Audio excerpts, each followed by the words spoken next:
Kwe. Today we work, learn, and live on the unceded Mi'kmaq territory as settlers.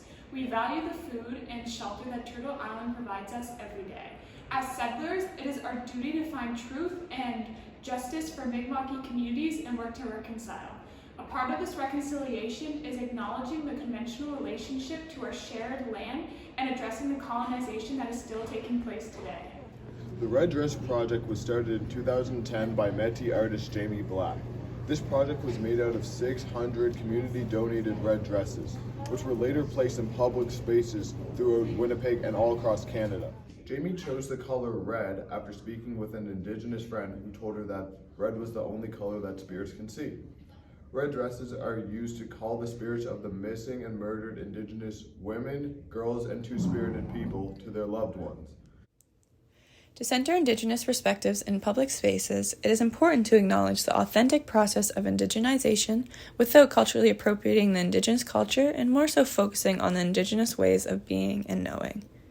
In the spirit of the Mi'kmaq ways of being and knowing, and to raise awareness surrounding the ongoing impacts of colonialism, Youth for Change, in solidarity with the CPA Mi'kmaq community, constructed an architectural tripod to represent a broad spectrum of Indigenous cultures.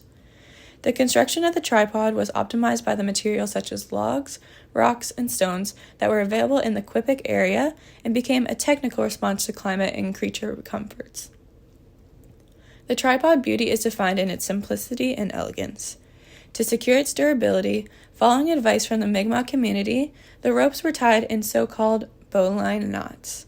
Temporarily in nature, it will be used to support a banner promoting to stop gender-based violence on Turtle Island. Although we have begun acknowledging the violence and injustice Indigenous women, children, and two-spirited people face, this is not enough and the violence is ongoing.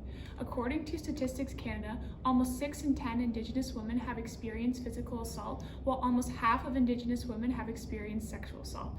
In comparison, about a third of non-Indigenous women have experienced physical assault or sexual assault in their lifetime. In June of 2022, police found the remains of Rebecca Contoy, Mercedes Byron, and Morgan Harris at a Winnipeg landfill. The bodies were only found after hundreds of truckloads of garbage had been dumped at the site. Adding to the horror of everything, Winnipeg police initially said that they did not have the resources to recover Morgan Harris's body following many pleas from her daughter. The lack of resources has been an excuse for authorities for many years prior and continues to be a problem. The family of Contoy told CBC News, "We have experienced paralyzing grief, pure devastation." Thank you for listening to our video today on Red Dress Day. We encourage you to continue to educate yourself on the ongoing systemic issues. Acknowledging the privilege you have is one of the first steps towards equity. We look forward to seeing you on May 11th for the Moose Side campaign.